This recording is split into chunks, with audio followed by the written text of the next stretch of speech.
US President Donald Trump publicly distanced himself from Israeli Prime Minister Benjamin Netanyahu, and his envoy Jared Kushner has already met with representatives of Hamas, who are asking Trump to put pressure on Israel regarding the Gaza Strip. Today, Axios reports that when Netanyahu and Trump met in the Oval Office 2 weeks ago, the president asked the Prime Minister how he was doing in the polls ahead of the October 27 elections. Netanyahu hesitated, and one of his advisors answered for him.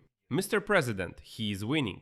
But the problem is that this isn't true, and Trump himself has not publicly supported Netanyahu in the elections even once so far, even though journalists have asked Trump about this 4 times in the past couple of weeks. And during the same period, Trump himself told Fox News that he prefers not to interfere in the Israeli elections. Here is his quote: "I think it's most appropriate for me not to get involved in the elections in Israel.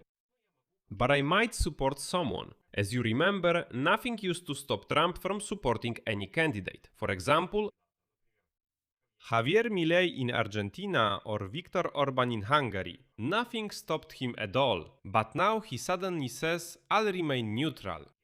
Well, everyone was expecting that Trump would still support Netanyahu. In this episode, we'll break down what's really happening between the two leaders and what negotiations are taking place regarding the Gaza Strip, because that track has also become more active. Jared Kushner has already met with representatives of Hamas and is meeting today with representatives of Netanyahu's cabinet. My name is Alexei Pieci. Let's discuss these topics. But before we start, I'd like to ask you to subscribe to this channel and like the episode. And don't forget to leave a comment after watching. Maybe something will catch your attention or you'll have something to share. Let's discuss. Thank you. So let's start with the numbers themselves, which explain Donald Trump's caution. According to polls, the current Netanyahu coalition gets from 49 to 53 seats in the Knesset. That's noticeably less than the 68 seats it currently holds, and less than the 61 seats needed to form a government. The opposition parties, on the other hand, are getting from 67 to 70 seats. And here is Netanyahu's main rival. The former IDF chief of staff, Gadi Eisenkot, is ahead of him in trust ratings in most polls. At the same time, Netanyahu doesn't necessarily have to win at all. Honestly, it's enough for him just not to lose. His main task now is to get enough votes so that his opponents cannot form a government without the support of Israel's Arab parties. If neither side gets a majority, then Netanyahu will remain as acting prime minister for several months until new elections, and such a scenario is quite realistic right now.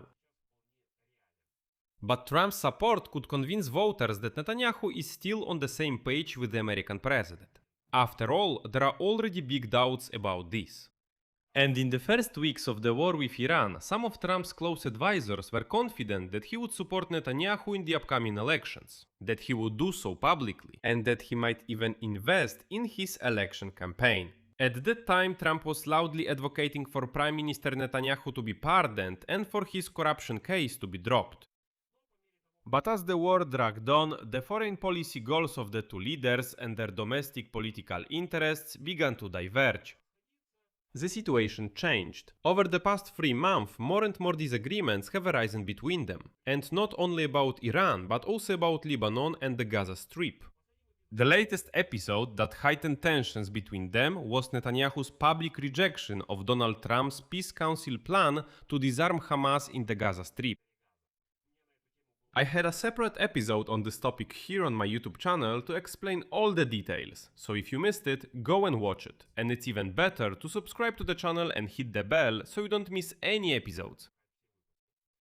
And now, a high-ranking White House official said that they saw Netanyahu's statement more as an election maneuver rather than a real political position. Here's the quote: "We understand Bibi's political needs. We have no problem with that, as long as he continues to do what we ask, especially when it comes to restraining strikes on the Gaza Strip."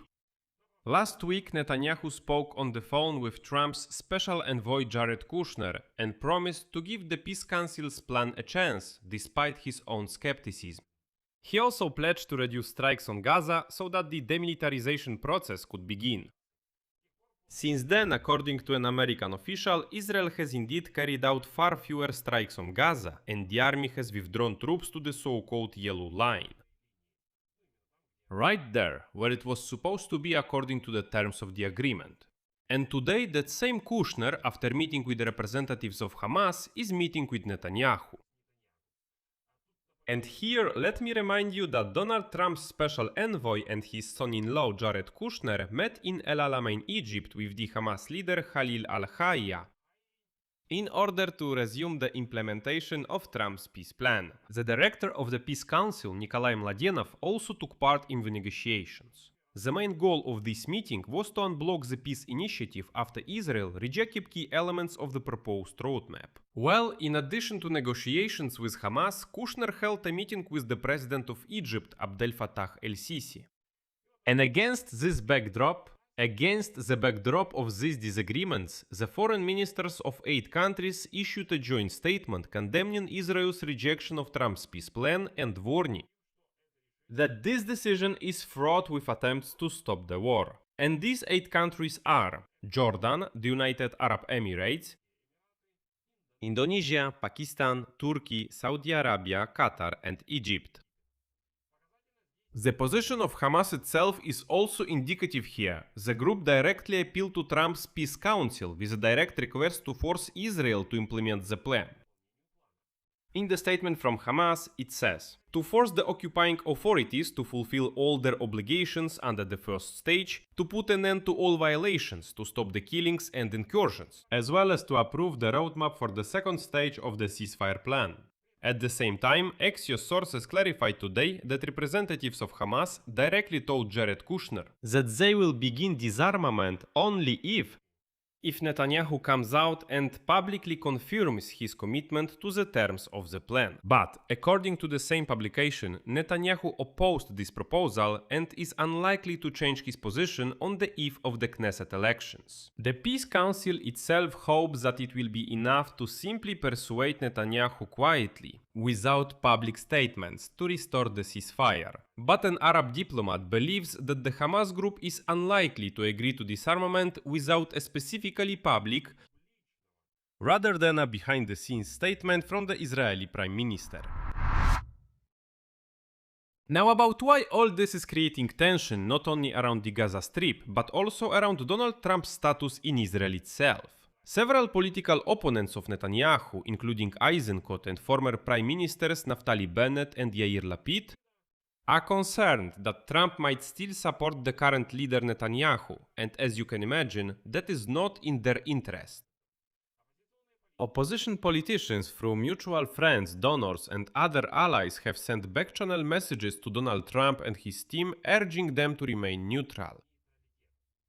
At the same time, Trump's own popularity in Israel, which was extremely high until recently, has also declined over the past 3 months. This is due to the agreement he signed with Iran and his decision to step away from the war after the agreement was violated.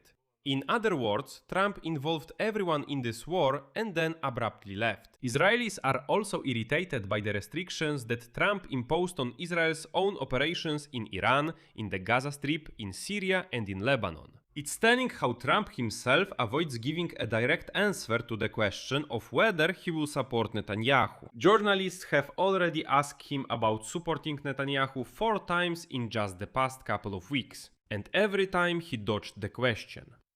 In several recent interviews, Trump praised Netanyahu as an excellent wartime prime minister, but each time he spoke about him in the past tense, like he was, he did, he used to be great. And although, according to Israeli officials, Trump raised the issue of pardoning Netanyahu privately during their last meeting, but publicly he hasn't touched on this topic for several months.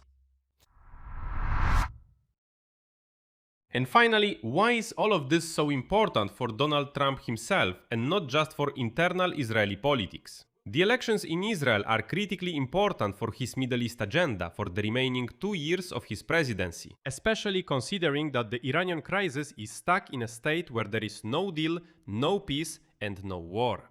Trump also wants to push forward his Gaza peace plan, achieve progress in negotiations between Israel and Lebanon, and reach a security agreement between Israel and Syria. And, most importantly, achieve a historic deal between Israel and Saudi Arabia. Trump himself and his team are still traumatized by the political crisis in Israel in 2019, which resulted in 3 consecutive election cycles.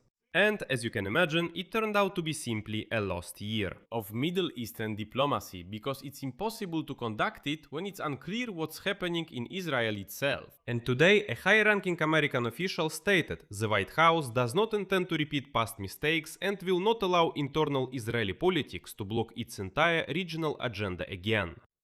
So, as they say, there's still more to come. I'll leave it at that for now. Share your opinions and conclusions in the comments below this episode. Subscribe to the channel, hit the bell, and don't forget to like. That's all for now. Take care of yourselves. Goodbye, everyone.